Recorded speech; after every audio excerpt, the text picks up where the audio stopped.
Divorced after 16 years of marriage and single at 39, I share my mistakes and experiences to help your marriage, improve your dating life, and prepare you for life after divorce. I have said often, my divorce was, how can I say this? It was hard. It was incredibly hard. Like I said, there was a lot of physical ailments that hit me after the fact. Shingles, stress, depression, all that. But eventually I made it. And looking back, my divorce was really not as traumatic as others that have told me their stories, as far as it being a horrible event where one of the spouses, the husband or wife, is being incredibly vindictive and just using the kids as a pawn to hurt the other person, which I honestly can't imagine. There's no way. I don't know what type of person I would have been if that had been my experience. Those type of divorces are called high conflict divorces. And I've learned that as, doing these podcasts, speaking to many people.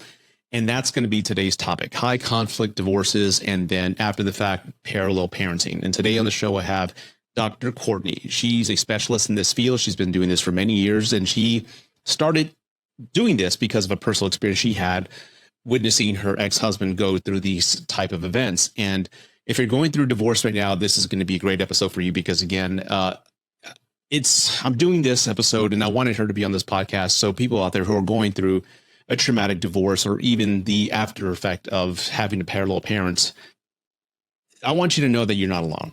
I want you to know that there's many other people like you who are going through these horrible events. And my heart goes out to you because, like I said, my divorce was tame compared to some of the stories she's going to share and some of the experiences you shared with me. So again, I hope this episode helps you and finds you in a good place and helps you get to where you have to be in starting your new normal, your new life, moving on your own.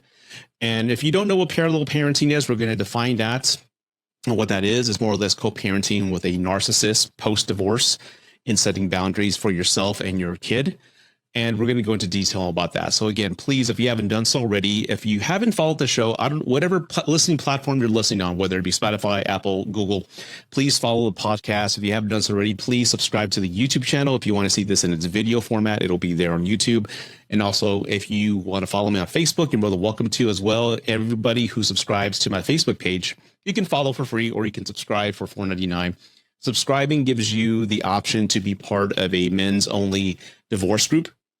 And I've currently started that now. I've got one member, believe it or not. I don't want to reveal his name, but it's me and him just chatting on my phone. We check in. How you doing? We talk about how things are going in his divorce life and etc. But if you'd like to be part of that group, and again, it's men's only for right now, please subscribe to my Facebook page and also follow me on TikTok where it all started. But again, as of this recording, I'm hearing rumblings that it may be canceled or may be banned. I don't know what's going to happen. That's why I'm really pushing forward with the Facebook and the YouTube. And of course, the podcast format. And without further ado, everybody, here is my conversation with Dr. Courtney. Enjoy. Well, Dr. Courtney, parallel parenting coach, thank you for being on the podcast. I really do appreciate you being here. Thank you for having me. I'm excited for this. Yes. So just give everybody a little introduction. I gave you the title, which, again, we're going to get into detail what parallel parenting is, but can you give everybody a brief introduction of who you are and what you do? Yeah, absolutely. Well, I'm Courtney, or Dr. Courtney from Dr. Courtney Coaching. Mm-hmm. I am a divorce and co-parenting coach. I started that about 2 years ago. Mm-hmm. Prior to that, in my other life and other career, I'm a nurse. So after a really lengthy battle of my own with my husband in family court, I realized that something needed to change. Wow. The reality is we're not going to take down family court. It's a $1 billion corporation. Mm-hmm. Some people are not equipped to stay out of family court. They need that. They need a mediator, an attorney, a judge. But something still needs to change. It's a very broken system. And after what we went through and just feeling so isolated, I realized that I wanted to turn our pain into a purpose. So I decided to open my business and start coaching those who are divorcing high conflict individuals and trying to co or parallel parent with high conflict individuals. And I've just recently started a divorce recovery program as well. So it's almost like when you have a newborn, everybody's there for, the first few months and then everybody disappears. Yeah. Well, when you're in the middle of a divorce, it's kind of the same. Everybody's there, they're supportive, but then once it's over and the dust settles, you're left with what now? So I have a new section of my business where I worry about the what now, and I help you recover and heal. So I love that you're doing that. And I also love that you're doing this and it's stemming from personal experience, having gone through it and knowing the emotional, the hell, the pain, the sorrow, the depression, the happiness, the waves of emotions that one goes through going through divorce. And I can only imagine what a high conflict divorce was. And I didn't know what that term meant until I started doing this, because I've shared my story plenty of times. The ex-wife, we've been very civil since day one. Yeah, we had our fights here and there after the divorce, but we made a deal. So we're going to do what's best for the kids. We're going to co-parent 7 days with you, 7 days with me. We wrote we wrote our own subclause in the decree. We shared the same attorney. She didn't leave me for another man. I didn't leave her for another woman. We just said, hey, it ran its course. We did our best. We're better as parents than we are husband and wife. Let's do this. And again, we did have some hiccups in the road, but it was very civil. And it was still hard for me. Of course. Shingles, depression. I lost my hair. I lost everybody. So the circle you're talking about when it comes to support, I didn't have that. I had nobody. And some men and some people go through that. I get that. Everyone's situation is different. But I can only imagine the pain and just the added stress when it's a high conflict divorce. And I know it's kind of self-explanatory, but can you give everybody a definition of what that means exactly? Sure. Yeah. And I usually use examples when I do this. It helps it kind of hit home for people. But so I like you, when I got a divorce, it was very amicable. We used the same, well, I say amicable, which is weird that you put that in the same sentence with divorce, but as amicable as a divorce can be. We use the same attorney. We've had 50-50 since day one. Again, we've had, like you, we've had the ups and downs, little tiffs here and there. We got a divorce for a reason. So obviously you're going to have some level of conflict in a divorce. Right. It's two people who can no longer get along for whatever that reason might be. But we've always tried to make sure that our child is the center of every decision that we make. And I'm not going to sit here from, an ivory tower and say that that's easy to do. Oh, no. It hasn't been. We've been doing this for about 9 years, and it's had its challenges. But when I met my husband, my now husband, and I started going through his custody battle and all of those things, that's when I really got a true picture of what high conflict is. I didn't go through conflict. We didn't argue. There was no lying, manipulation, tactics. There was just none of that.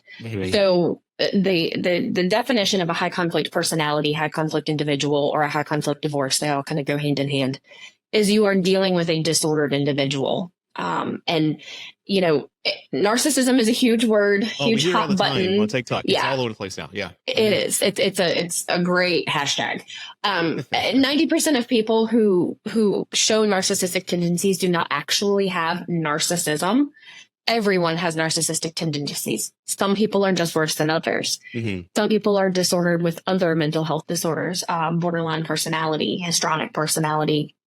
And some people are just disordered in the fact that they are a jerk. It's just that simple. They don't have a mental health diagnosis that can make an excuse for them. They weren't raised appropriately. Their moral compass is off balance. And when you're dealing with that type of personality, you're not dealing with rationality. You're dealing with lies, tactics, manipulation. Control issues are huge with a high conflict personality. They want control at any turn they can get it, and they'll say whatever they need to say to get it. So when you're dealing with that, you can deal, it's kind of a spectrum. So you can deal with anything from, contentious drop-offs and pickups all the way to, the silver bullet that everyone talks about, the false allegations in court, in family court. And my husband dealt with every one of those things, down to false allegations in court. So it runs the gamut, but unless you've been in it, it's very difficult to understand how someone, because you think about it, you put your kid right in the middle of everything. Most people who are not disordered would not do that. But when you're Right. dealing with a disordered person, they're not thinking the same way that you think. They're not looking at their child and the collateral damage that they're making them. They're looking at what suits them the best. They're typically very selfish people too. And it blows, again, for me, the wiring in my brain, and I think for most people, is that we're going through a divorce. It's going to be incredibly painful for our kids, really, because they're the victims in this whole situation. They weren't Absolutely asking for this. You know what? I got to share a room. You know, I can't see daddy. I can't see mommy. You know, so they're the ones who really, in my heart, and I think with most people, want to go out of our way to make this transition as easy as possible to find the new normal and to kind of just make things, you know, as smooth as possible. I just can't imagine that anybody would not care about that. And to not say, you know what, the hell with that. I'm going to make up stories that daddy touched you, you know, because I've heard of all that. I've heard those stories all the time. Or just make daddy's life a living hell and punish him. I get divorce is not a easy transition. I know he maybe have cheated. I know everyone has their reasons, but I still can't fathom the idea that somebody can go out of their way to make somebody's life hell. But again, the kids in that whole transition are the ones really suffering. The reason that you can't wrap your head around that is because you're not a high conflict personality. Yeah, that's why you can't. And that's the thing that I tell my clients, I tell friends, I've told myself so many times, you don't understand it, and be glad you don't understand it. Because if you understood it, if you could rationalize that type of behavior, if you could wrap your brain around why that person is acting the way that they're acting, you would be a high conflict person yourself. Mm-hmm. So be glad that you're mind blown by how anyone could put their child in the middle of it. Yeah. I've spent years trying to figure that out myself, being in it personally, and then watching how family court really and truthfully, they are the ones who perpetuate this bad behavior. Mm-hmm. So I've always really lived by, in my career, in my life, what you permit, you promote. And family court really permits this bad behavior, and they promote it. Mm-hmm. And the reason that they permit it and promote it is because the more high conflict, the more contention, the more billable hours, the more court costs, the more money that goes into their pockets. So, you know, when people start talking about, well, there is no such thing as high conflict, you're just labeling them, you're being hard to get along with, it's not that big of a deal. Well, of course it isn't, because if you don't address it and you don't try to treat the problem or have consequences for the problem is going to continue, and the problem is going to just get bigger, which is why family court is such a nightmare now. Is because, I mean, these judges and guardians and attorneys, they're not trained in mental health. They have no background in mental health, trauma, post-separation abuse. They don't have any training. They don't know how to treat it. They don't even know how to identify it most of the time. And even if they do, their benefit is to continue it so they can continue to have you back in court with filing after filing. Mm-hmm. So it's almost like when you're dealing with a high conflict personality, you're so isolated. Because unless you've dealt with it yourself in a divorce, you don't understand it. Right. And then you go to court and they make you out to sound like you're crazy. So you're over here just on this island, like, am I the crazy one? And it's really difficult. Mm-hmm. I remember when people started hearing at my workplace, this is like 9 years ago, that Rudy was getting divorced. I all of a sudden started getting meeting planners from people that I haven't spoken to in years, and the agenda was blank. I'm like, what's going on here? We'd meet into a room like, hey, so you're getting divorced, right? I'm like, yeah. He goes, I'm thinking about getting divorced. Can you give me some advice? Like, people just started asking me all these questions. Like, what? Like, really? Like, you want to talk about this? Okay. One guy mentioned to me that his wife was just putting him through the ringer, that every time they were going to go to sign the decree to finalize it, she would change it and, you know, come up with some addendum. And she had done it 3 or 4 times. And I asked him, aren't the courts or the judges seeing she's just being vindictive and just coming up with random excuses? She made up her mind on the decree. 30 days went by. She wants to sign, and she just, I changed my mind. I want to do this. Isn't there like a 3-strike rule and you're out? You only get 3 chances. He was like, no. And that's when I first understood in real time, seeing somebody in front of me saying like, wow, there is a huge injustice in the court system when it comes to just like prolonging the process and just, he paid like $50,000 at the end. Oh yeah. My husband, the last check was right over $100,000. There has to be a change on that. And I know it's pretty obvious to everybody who's involved in it and the parties that be, but is there anything anybody can do to avoid that situation? That is a loaded question that does not have a yes or no answer. So like I said in the beginning, I don't think that anyone is ever going to take down family court. I know some people would love to. I would love to. I'd love to stand on the steps and watch family court just burn. But the reality is it's $1 billion business. It won't happen. The push to change laws, that's great. I think that's excellent. I advocate, wholly support trying to do that in your local level, your state level. I think that'll help some. I think it'll take a while for that to show up systemically. And I think trying to get court officials to be trained on these things, to get some sort of, somebody to come in and train them on post-separation abuse, narcissism, things like that would be helpful. But the real way to stop it at a personal level, one-to-one, and it's what I tell my clients, is try to stay out of family court.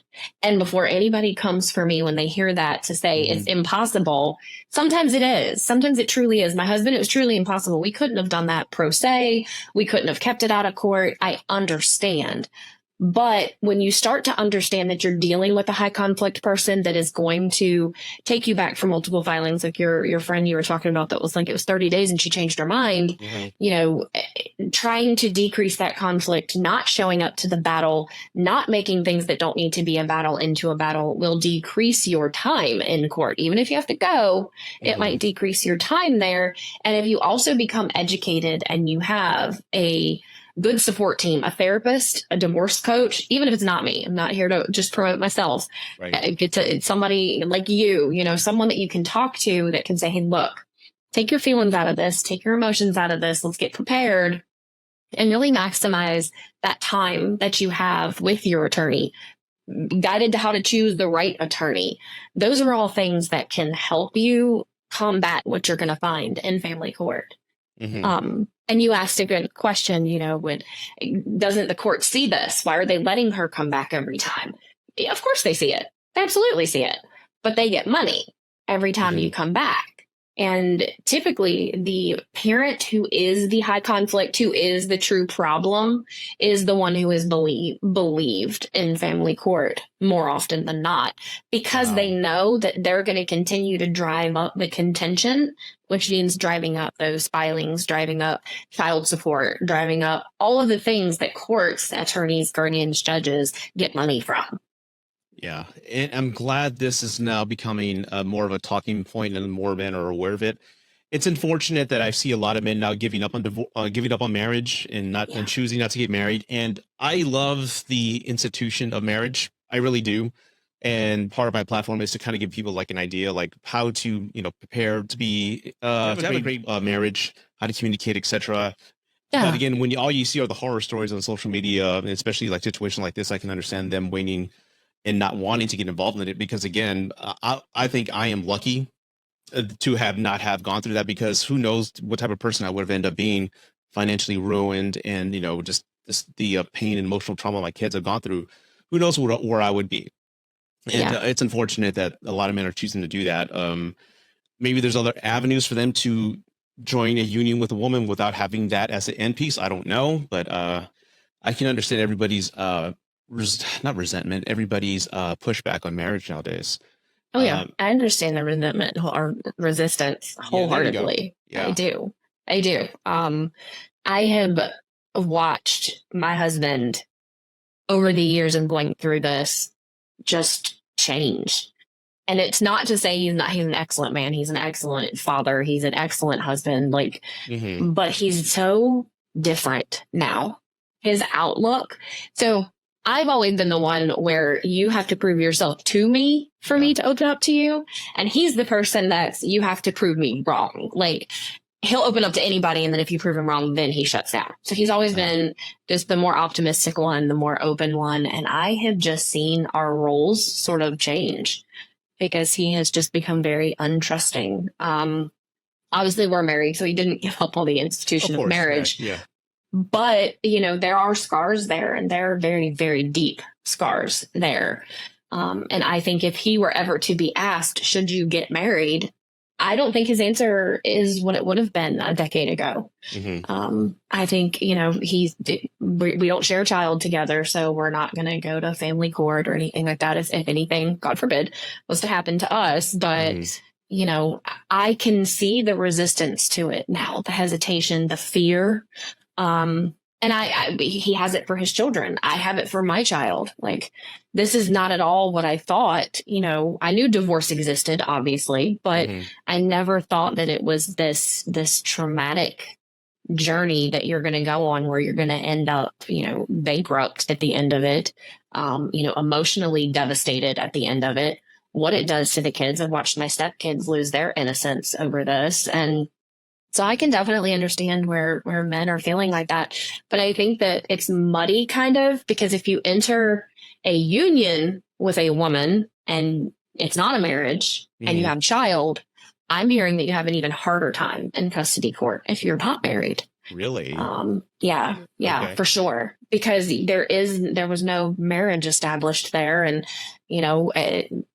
I don't know the actual answer as to why it's so much tougher to establish. But then you also have people coming in with paternity questions and who's on the birth certificate and all of these, why are we using these tactics to erase a parent?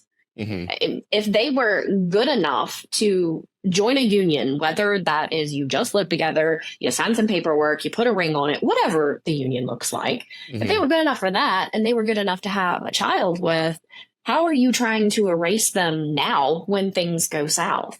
Yeah.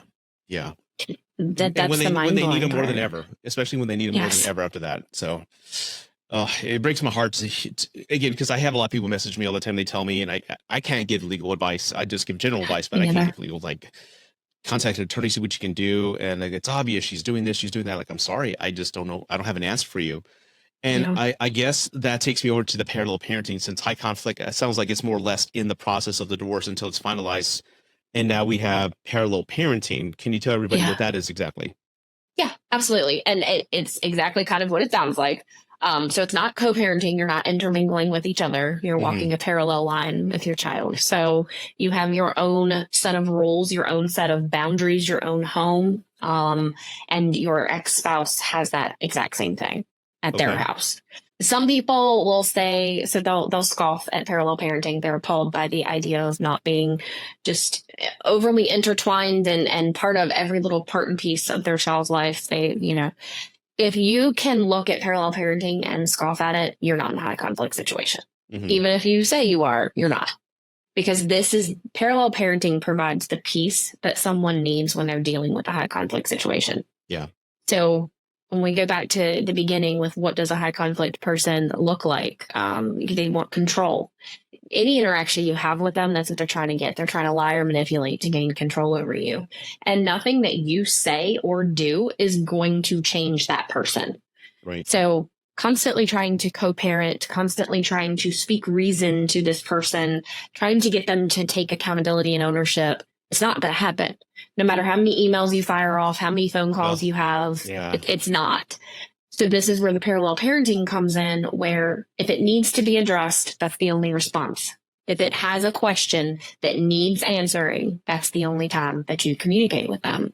And it's so over the years that I have co-parented, we have kind of vacillated. So it's people think, oh, well, do I have to do that forever? No. It's not a cookie cutter. Every situation is different. You can go from being very amicable and co-parenting to then deciding to parallel parent because maybe there's a new spouse introduced, or maybe once the child got older, things got more contentious. You just never know. But you can kind of vacillate between the two and make it into your own situation. But the biggest piece of parallel parenting is you mind your own business and they mind their own business. There's so many questions I want to go to, or so many scenarios I want to discuss, because when I started dating a lot of women, and of course after my divorce, and I remember just hearing their horror stories. This one woman, she was a nurse, a lot of nurses in San Antonio anyway, but she was a nurse, a wonderful woman. And she was telling me that her ex-husband was a surgeon. And a lot of women I dated surgeons. Apparently surgeons are like horrible men. I mean, just what I've heard from them. And they had a parallel parenting situation to where their son, he was at the time like 9, he would spend like a few weeks with mommy, then he'd spend a week with daddy, but the son Mhm. would come back angry. And I'm like, what's wrong? He goes, well, I hate you, mom. He started hating his mom and saying things about her. And the father, apparently, this is years ago, but she told me what she had discovered is that since the moment he picked up his son, he just belittled his mother and said every horrible thing that she's ever done and exaggerated it and painted her as this horrible woman. So by the time the kid went back, he saw her in a different light. And I'm like, could you do anything about that? She's like, no. And we had our own parenting styles, and he kept his rules. I kept mine. We kept out of our lives. But that's what I cried and broke into a depression whenever I dropped off my son, because I know mentally what he was going to do to his son. And for the fact, and I know women have done that to their, I know it goes both ways, right? Of course. Yes. But that breaks my heart that the courts don't see that. No, they don't see the mental abuse that a child's going through because their father or mother is doing these things to them. And there's nothing that can be done about that in the parallel parenting space. Okay, that's a great example, and I will unpack the different pieces of that. Thank you. But as far as they see it, family court sees it. I mean, these are educated people. They're also human, so they're fallible, but they're educated people. They see it. But again, you have to get back. You have to make yourself understand the more contention, the more money, the more billable hours. So they see it. And so the whole goal, okay, so this is going to be kind of only the answer, but please go ahead. All right. Yeah. So when we see, and I know everybody's seen it, it's all over social media right now, the pictures of the jerseys. So you've got stepdad, mom, kiddo, dad, stepmom. And it's look at me go, I'm co-parenting so well. Everybody sees it. It's in all different forms on the internet. Yeah. That to me is a garbage picture. And here's why. That is not obtainable for most people, and definitely not people in a high conflict situation. So to make it seem like co-parenting is easy, it's the only way to go, and you're only a good parent if you can co-parent, is just such a harmful line of thinking to people who cannot do it. No matter what they try to do, they're not even going to sit on the same side of the bleachers at a sporting event, let alone wear matchy jerseys. So that is really harmful, but family court promotes that. They promote co-parenting. And it's because if you can't co-parent, then you got to get a guardian involved, or whatever that's called in different states. It's basically the children's attorney that's there for their best interest. You have to get one of those. That costs money. Then there are tons of co-parenting apps. Those cost money. Then you may need a parenting coordinator, and then you need mediation, and then you're constantly filing.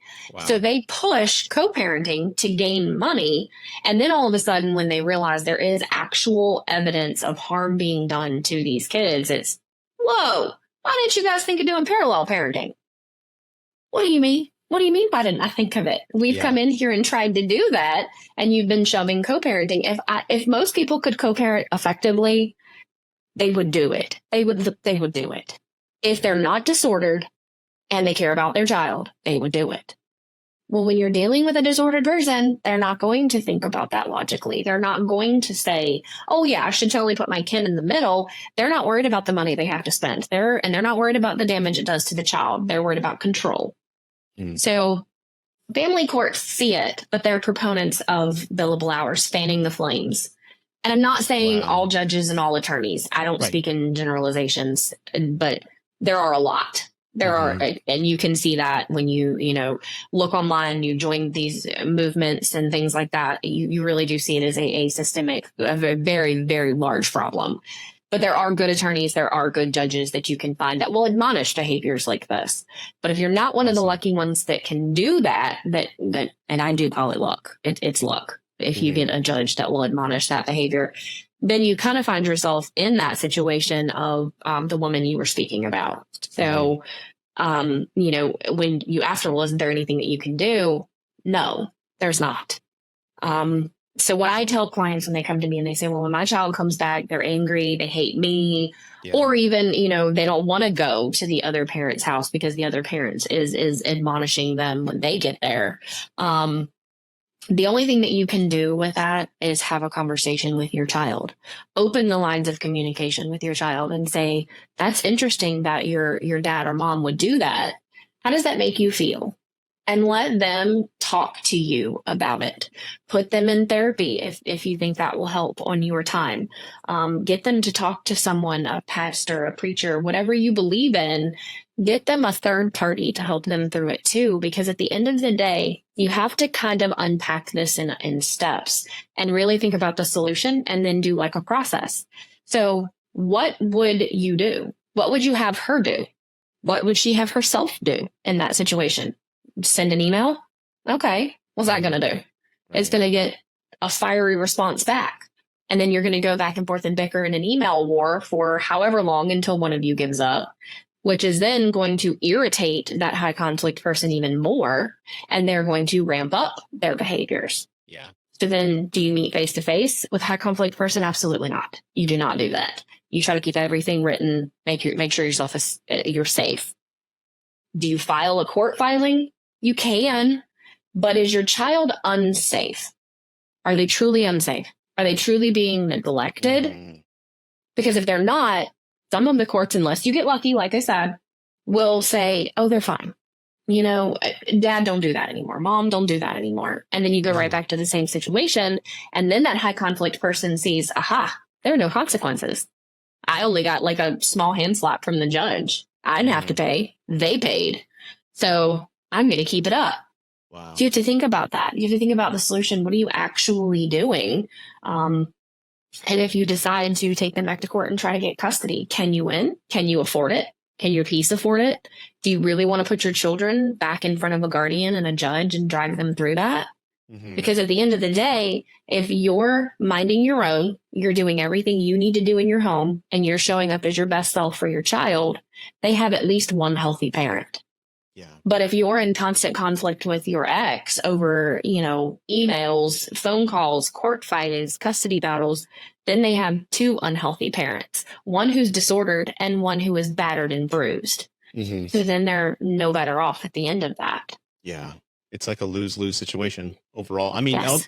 all you can do is have it, like you just said, create a safe space and a healthy space. Your child has one space over here that's healthy, and it's going to be, you can see the contrast. And eventually, I wonder, do you have any data on what children have said as growing up in that type of environment? Have you spoken to any kids who saw that firsthand? Some. I had a colleague who did a dissertation for a doctorate degree on, it was like the 18 to 25 age range of kids who grew up in a 50-50 environment, and if there was conflict. And the vast majority of them agreed that it wasn't the 50-50, it wasn't the back and forth, it wasn't that mom and dad got a divorce, it was the conflict. It was the constantly feeling like they were put in the middle of adult issues when one parent would complain over the other one constantly. Wow. Yeah. It was pretty interesting to see. There's not a whole lot of studies that not hardly any studies where kids are spoken to about it. But when you talk to some adults who grew up as children in these environments, there's also not a lot of resources there either. I've had that just happened to be a study I was part of, so I heard, firsthand. Yeah, I've had a few people on my podcast who give marriage advice, as they've told me that they both grew up in co-parenting relationships where either the mother or the father was very angry, drunk, and would just make that environment when they would go to that parent's place horrible. And it was painful. Everybody that I've spoken to has told me it is painful, but they grew up acknowledging, I don't want to be that way. That's not going to be anything. I'm going to give my kid the healthiest, best environment I possibly can. And ultimately they match with somebody who kind of grew up in that same predicament. And they are in the most healthy relationships I've ever seen. That's why I interviewed them. Been married 20 years and they are still all over each other like they just day one. And it's such a beautiful environment. So I guess like if there's a bright light at the end of this horrible tunnel, I know it may be horrible for your kid now, but eventually they'll see as adults look back, oh, dad was a jerk, or mom, I know what she was doing, dad. I'm sorry you went through that. I'm sorry you went through that, mom. And I love you. Eventually they'll become aware of what they do. Yeah, they do. And I do see that. I see that personally. I have an adult stepchild now. They grow up and they see more than you think they do. Oh, yeah. So that's the other part, where if you're constantly firing off these emails to this high conflict parent, this, difficult parent, you're doing that and you're talking to your friends about it on the phone, and, it's always an undertone. They hear this stuff and they pick up on this stuff. And when they grow up, they're going to look back and say, who was the consistent one who showed up for me? Mm-hmm. And they're going to know. They're going to know who the problem was and who the chaos coordinator was. They're going to know that. Going back to the parallel parenting, let's go to the beginning. The divorce is final, and they're getting the new normal. Things are moving on. How does one, if they're having, they have a high conflict ex-spouse, and they're just trying to do everything they can to make their world a living hell, how does one establish healthy boundaries and protocols moving forward? Like, I'm talking day one. How do they do that? Okay, that's a great question. So, and I will even say, I'll stretch that further back to not the divorce is final. The day they know they're leaving, the day they leave, the day they file, whatever. Okay, that's when this needs to start.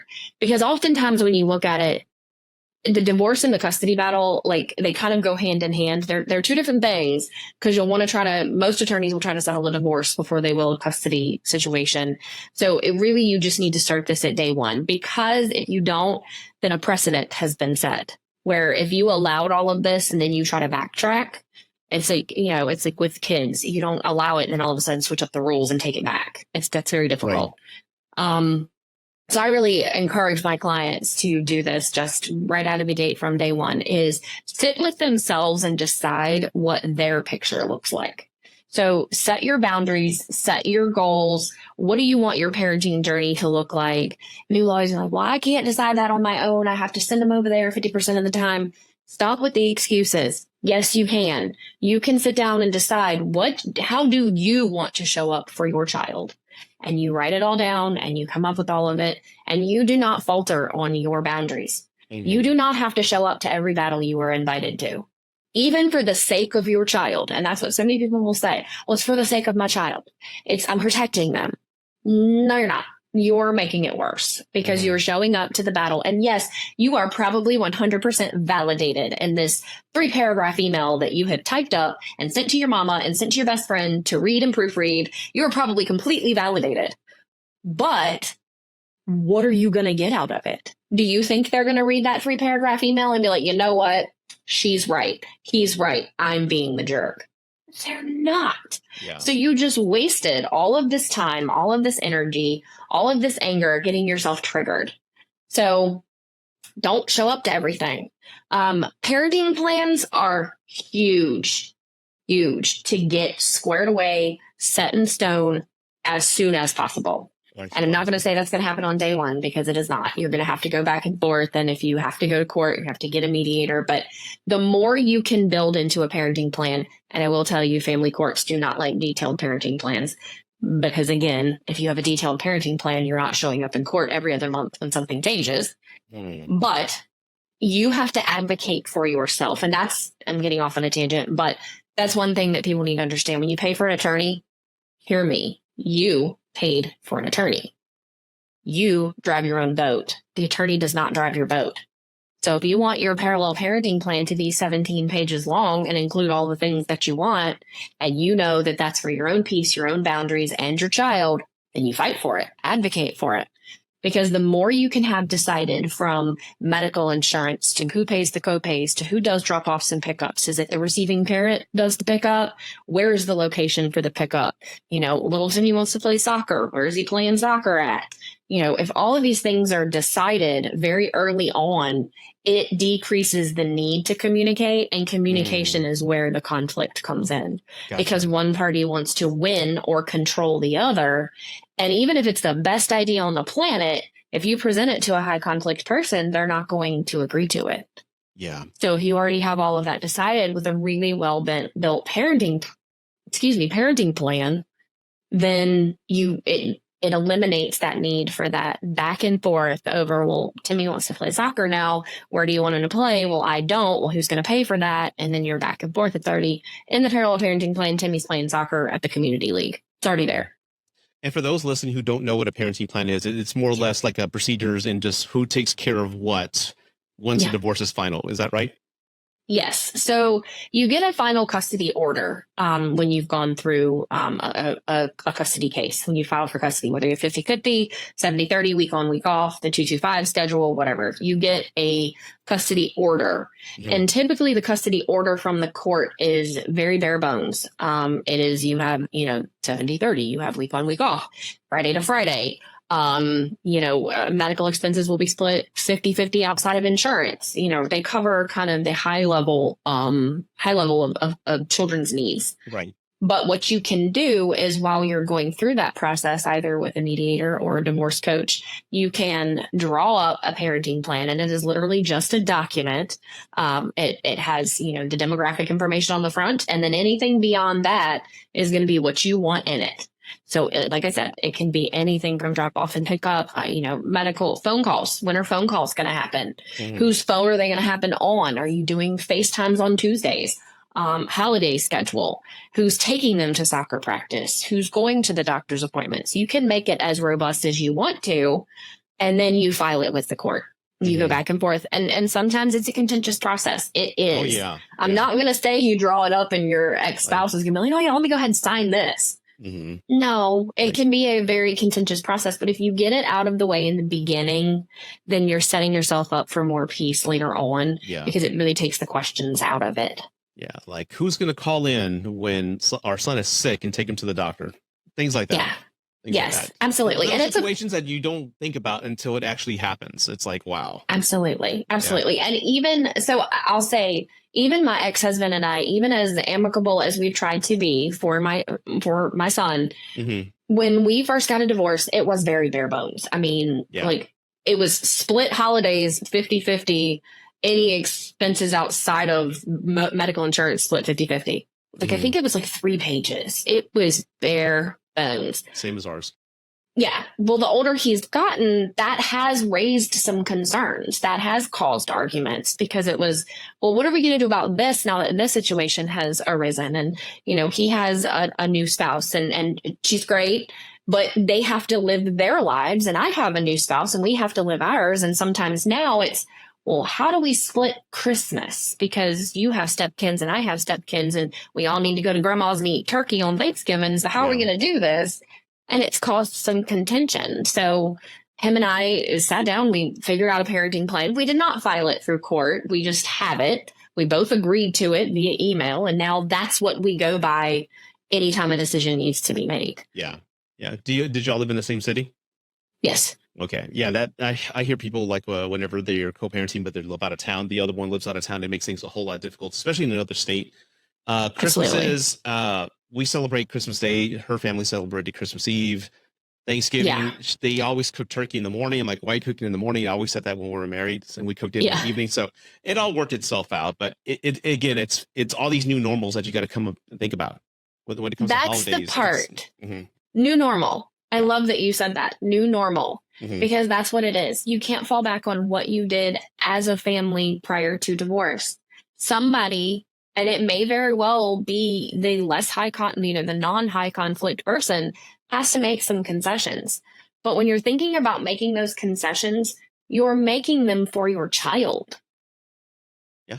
Think about it that you're not giving up control. They're not winning. You're doing what you need to do to be the healthiest version of a parent you can be and to try not to traumatize your child. Exactly. So sometimes you have to decide, okay, and maybe it's a little bit easier for me because as a nurse we work holidays, but just because Christmas is celebrated on 12/25 doesn't mean you can't celebrate it on 12/27 when you get your child. Still make those memories, do those things. And your child, I promise you, and this is the thing I tell clients all the time because they're, especially when they have like little itty bitties, is this ever going to end? Are they ever going to see? Yes, they will. They'll wish their childhood away. They'll see, and they're going to see who showed up and who made the concessions and who was there for them and who they don't have to go to therapy to heal from as an adult. Yeah. They will see that. Yeah. One of the hardest moments I remember for me in the divorce when it came to the co-parenting space was my son's birthday. I've been with him with every single birthday he's ever had. Right. And it was this one particular year, my ex-wife was dating this guy who was an outdoorsman. He suggested, hey, for his birthday, let's take him fishing. And she called and said, can we take him fishing? And I'm like, well, we weren't really on good terms at that point. Right. And I'm like, you mean you and your boyfriend are going to take my son fishing? And she goes, yeah, problem with that. And at the moment I was about to explode. And because I was angry and hurt, more hurt than angry, because I wasn't going to see my son for his birthday. And I'm like, no, he wants to go fishing, Rudy. Just say we'll celebrate when you get back. And that's exactly what I did. I go, y'all have fun. Tell him I love him. Let me talk to him. Give me the phone and let me say happy birthday. And when he gets back, I'll throw something for him. And that's exactly what I did. But getting to that point, I could have went the other way. I could have easily just blown up and just got super angry. But again, for me, it was always putting the kid first, putting my son first, not ruining it and making a big deal. And so one recommendation, if you were a client that I would make in that situation is, and neither one of you sound high conflict, so you may not have needed to do it, but especially if you're dealing with a high conflict person, would be have all communication written down, like via email. Because in that moment, you said it yourself, she asked you and you wanted to blow up and you're on the phone. Yeah. And it would have been so easy for you to be like, how dare you ask for this and start yelling. But a lot of times if you do it via email or written, if it's a text or an app or whatever, it gives you that opportunity to take a pause. So I go through that with my clients as well. So you have to think about your body from a health standpoint with fight or flight. Everybody knows if a bear's chasing you, you're in fight or flight. Well, guess what? Your body doesn't know the difference between a bear and your ex. Just so you're aware. If you're triggered, if your nervous system is triggered by your ex for whatever reason, they're high conflict, there was an abusive situation, they were just toxic for each other. Your body will go into some semblance of fight or flight when you see the notification on your phone, when you hear the phone ring and you know you have to answer it and it's them, when you know you're going to see them. So that's when your heart rate goes up, your blood pressure goes up, sweaty palms, nausea, all those things. And your body is literally trying to tell yourself, calm down, safe space, find the safe. And the best way to do that is make it stop. So what we think is let me blow up. It will make it stop. My heart rate will drop. I'll get this call over with. But what we don't realize that we're doing is basically putting a Band-Aid over a bullet hole. You're going into fight or flight up and down every single time you talk to your ex or your ex comes up or whatever. And if you do it in more of a written space where you can give yourself the pause, I also recommend my clients set up an email or an app where they check it when they can. So it's not an automatic ding, ding, your phone went off. It's on Tuesdays and Thursdays at 6 p.m. I will check it for communication. You can grab yourself some ice cream, some wine, go for a run, whatever your thing is, and sit down and check it. Because then you get that headspace of, okay, I am safe. I am okay. I work through breathing exercises with clients. I work through some deactivation strategies with clients. You can do all those things and then check it. So then when you answer, you are responding from a place of peace. You are not responding from a place of being triggered, angry, kind of like you were. That's my son. How are you going to take him fishing? Like, no way. You were able to regulate a little bit better. And by the way, bravo for that. That was excellent. Therapy.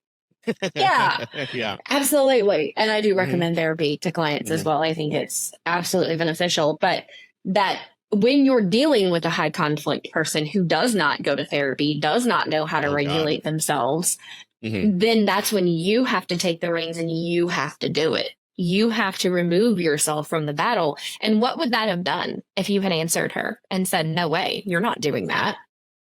It just would have made the situation worse. It really would have. And then at the end, who gets hurt? The kid. Yeah.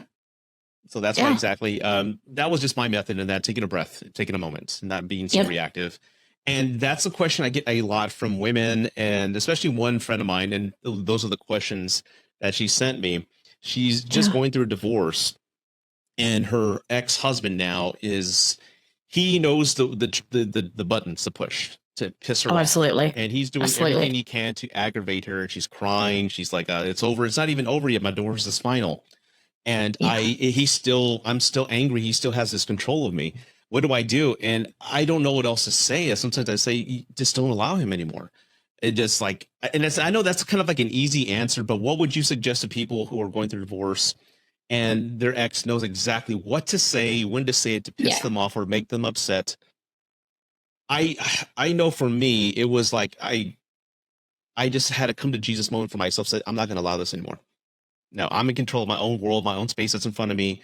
And no, that's the past. She doesn't have that power over me anymore. That's just my answer. But I know that'd be maybe a simple one. But what would you give? What solution would you give people out there who are in that situation? I think that what you said is absolutely stellar advice. You have to own your power. You have to take it back. Now, yes, that sounds like, okay, great. I know that. How do I do that? Yeah. So the way that you do that is you close off every amount of communication aside from what is necessary.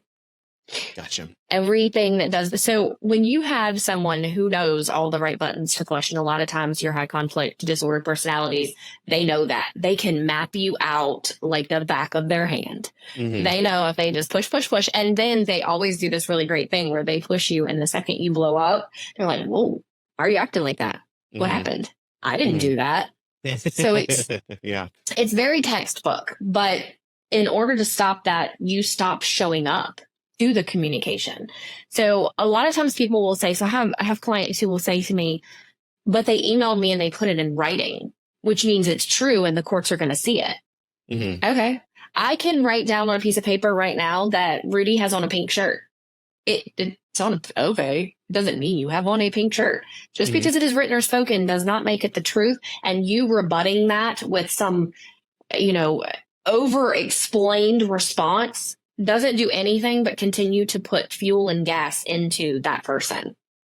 And eventually when you stop, and yes, sometimes it takes years for them to run out of gas. I'm not saying this is a quick process, but the less you stop pouring gas into them, eventually their motor will run out.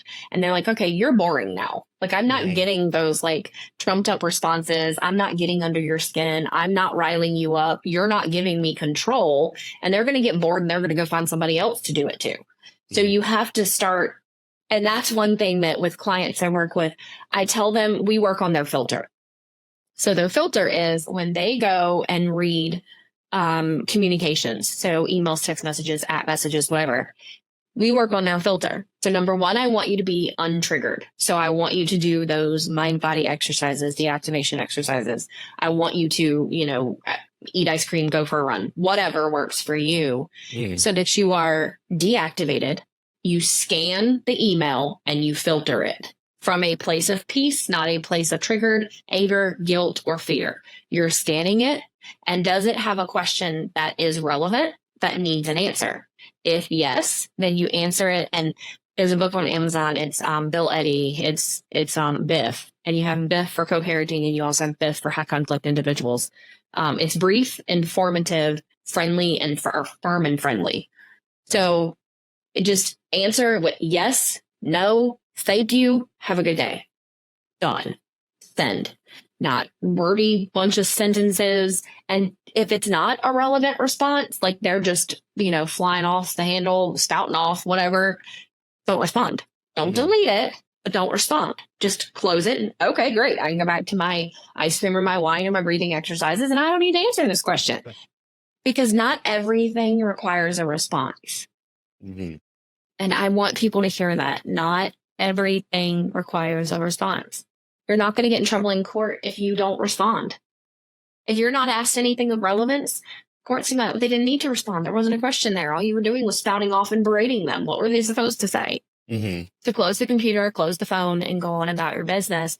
Stop showing up and giving them that opportunity to poke your buttons. If you're not reviewing your buttons, if you're not giving them the buttons to push, they're going to run out of steam.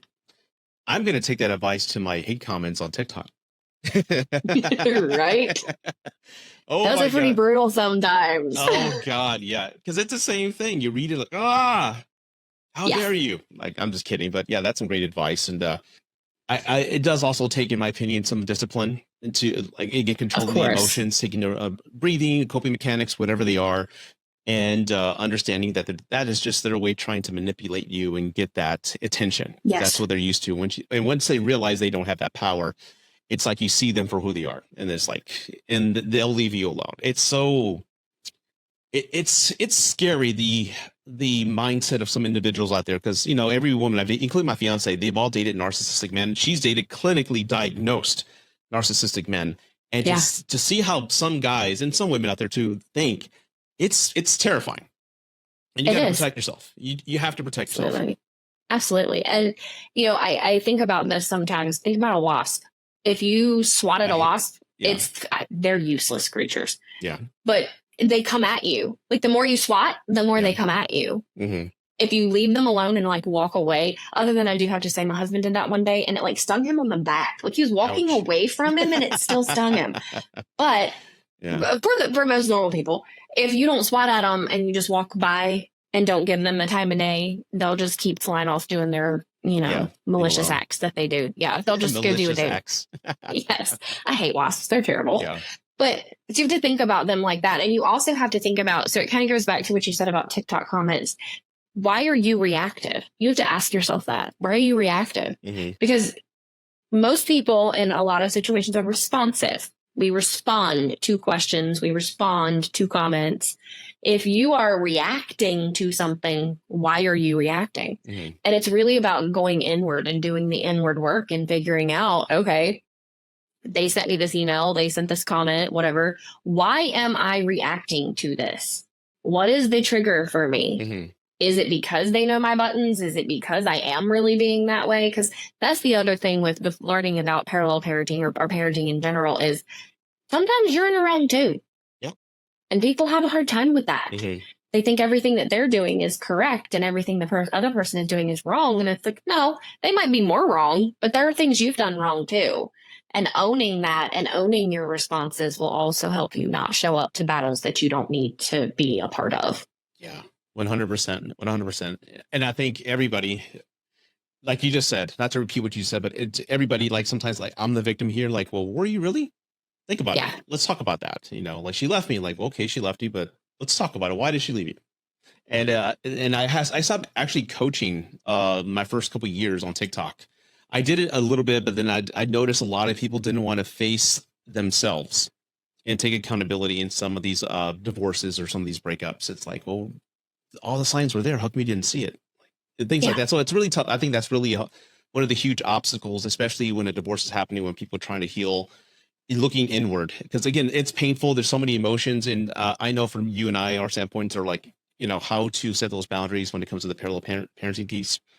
I definitely, that's sound advice. And that's what I tell people. But at the same time, they're going through such an emotional, horrible event in their lives. There's so much on them. It's tough to regulate that. And again, my advice would just, again, see therapists, meditate, work out, just do the best to take care of your mind, body, and soul, because you'll need it more than ever going through, in my opinion, one of the most horrible events I've ever been through. And I wouldn't wish it upon my worst enemies.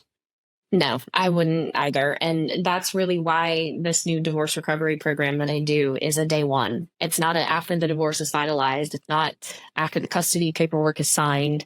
It's day one. When a client calls me, even if we have to, kind of triage, we have to do some of the acute pieces. They're in court. So let's prep. Let's talk about what you're going to take to your attorney. And like you said, I don't give legal advice, but I can help you prepare to go meet with your attorney. Yes. Make the most of those interactions. Mediation. I've got a, mediation prep package as well. But we also start with recovery. So like I give all my clients homework. So if you hear that and you don't want to work with me because you don't want homework, I'm terrible.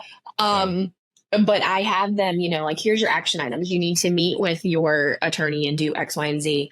But when you're done with that, here's some other steps you need to take. And that can be mental health check-ins. It can be breath work. It can be journaling. I have all sorts of things just kind of dependent upon what the person is going through, because healing and recovery really needs to start at the beginning, because you're going to show up better the more healed that you are. And if you wait to heal until after the divorce and the custody is over, well, you've added trauma to what was already a traumatic thing. And what people don't understand with divorce is and this is from a nursing background, but the stages of death and dying, the stages of grief. It's Elizabeth Kubler-Ross. It's a great theory, great book. But it walks you through the stages of after someone dies, what you go through. And, you go through anger, bargaining, depression, and then you finally reach acceptance, but you can ping pong between stages. They're not linear. You're going to go through different things. But when someone dies, we start the healing process immediately.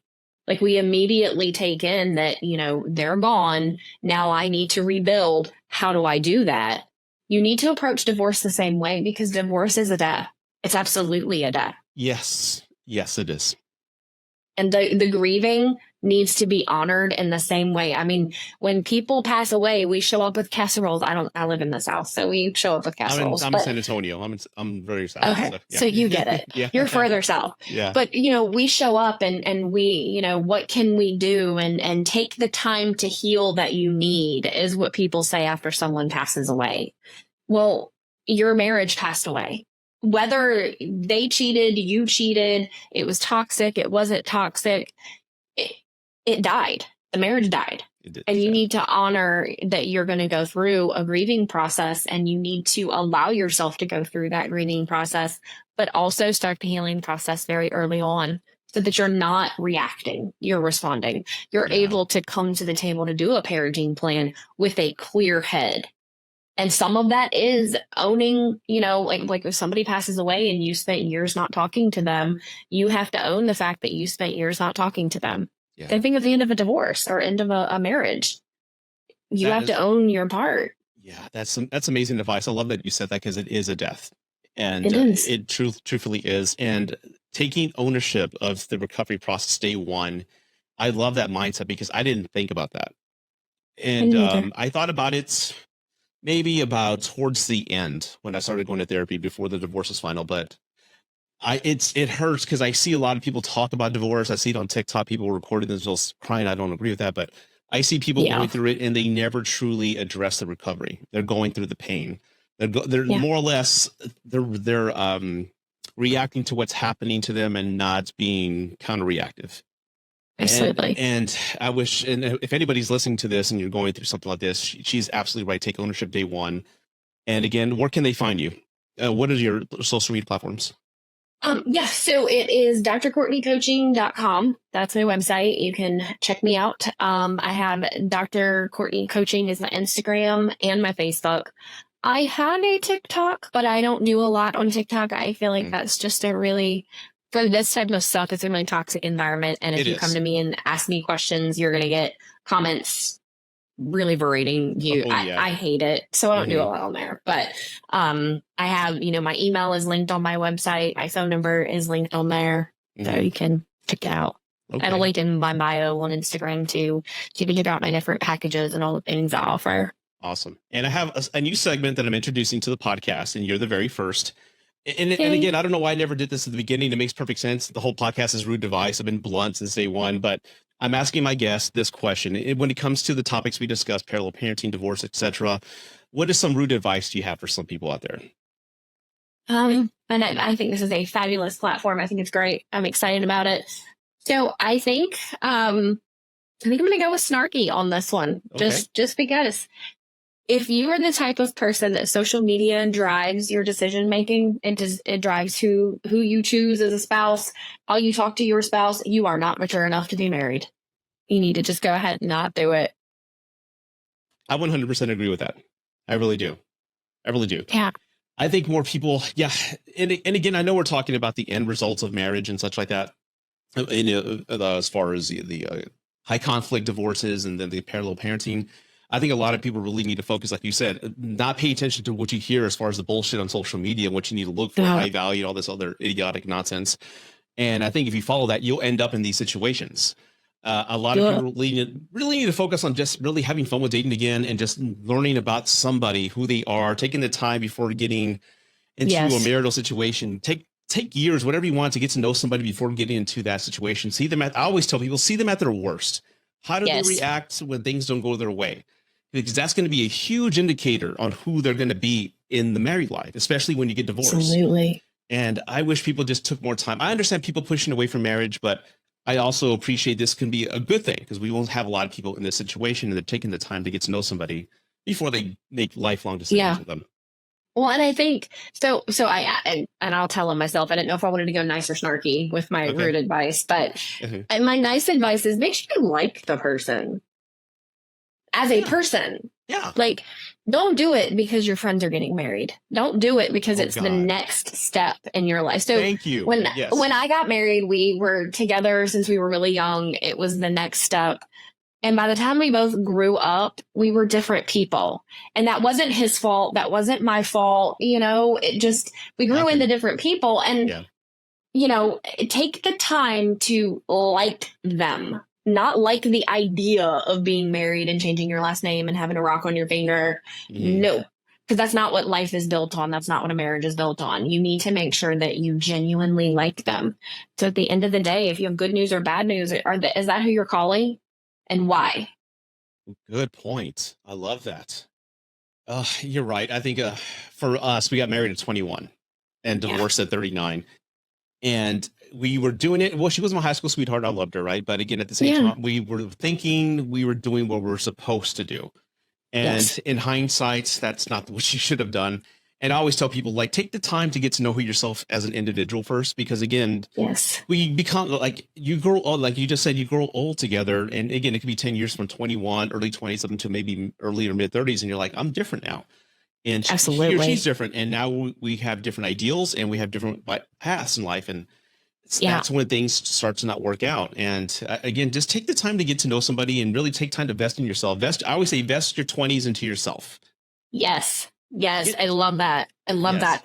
Because you don't know who you are in your 20s. You just don't. Like, and I'm going to tattle on myself, and I don't know if my face of this recording is going to be anywhere, but I'm going to tell myself, I'm almost 40, and I still don't really know what I like. Yeah. I will be 40 34, 33. Seriously, I'm not BSing you. I will pay you after. Thank you. Thank you for that. But I mean, I've been a nurse since I was 19 years old, and now I own this business. I mean, you don't find yourself, or you can reinvent yourself in your 30s, 40s, 50s, but you have to make sure that you have someone by your side that is also reinventing themselves, that is also growing. And if you don't really like them and they're really not doing the work either, then you're going to grow and they're going to stay put. Yeah. And that's not going to work. And then if you don't think you like them, don't bring kids into it. Please don't bring kids into that. I love how you said reinventing yourself, because again, I think I've had all these job titles in my 20s and now I'm totally different in my mid 40s now. But I've seen firsthand, and I've seen many women and men tell me this, is that when they start to discover themselves, that their spouse may be jealous or resentful of the change. In an attempt to hold them back. And some of them chose to stay and wasted a decade of their life when they, God damn it, I should have left 10 years ago. And don't allow that. And I think that's a huge indicator of whether or not you have the right person. If you find your identity, like, hey, I found my passion, I want to do this, and they're not doing their part in supporting you. And they're like, no, you're not in for that. They're holding you back. Don't allow that. No. I've seen it so many times. And it times. may not be that they're holding you back because of anything malicious. They're holding you back because they're holding themselves back. Yes. I mean, I can speak to that. My ex-husband, I mean, as I grew, as I branched out in nursing, got higher degrees, things like that, it was very difficult for him because that wasn't his trajectory. Education was not his trajectory. And he thought he was supportive, but he wasn't supportive in the way that I needed. And probably I should have verbalized that differently. I won't say I should have verbalized it because I did, but I should have verbalized it differently. I should have figured out what he needed to hear. Not that it would have made a difference on the divorce trajectory of our lives, but I should have given the opportunity for him to see, look, I'm trying to reinvent myself. I'm trying to be better and grow. And if you're not okay with that, I'm okay that you're not okay. That's fine. And we can just part ways, or maybe not have ever gotten married in the first place. I don't know. But, you have to approach it with, maybe they're not being malicious. Maybe they're just not ready to grow. So they could be scared that you'll find somebody, they'll evolve higher than you, and they'll maybe seek other partners on their level. Yes. You'll make more money. It's all these insecurities that can stem from that, from what people have told me. But you're 100% right. It's funny how our lives are more or less kind of the same. And the more people I talk to who are doing this now, like helping people and sharing advice. We all share, like there's Ralph with DSO, dad starting over. There's a Paul, come on, Real Podcast. Everybody that I've spoken to has led the same lives. They got married very young and it didn't work out. Divorce was pretty bad, or maybe not so bad, but here we are sharing our advice. So again, Dr. Courtney, thank you for doing this. I know this is our really first time interacting, face to face and such. But again, I've loved your work, and I've seen you. And I've liked the post, but I've been reading your posts and seeing what you put out there. And I appreciate you again having been through the experience, because again, I think there's book smart and then there's wisdom, and wisdom stems from people actually being there and going through the emotions. And you sharing that advice is incredibly brave of you, and I admire that. So thank you for doing this.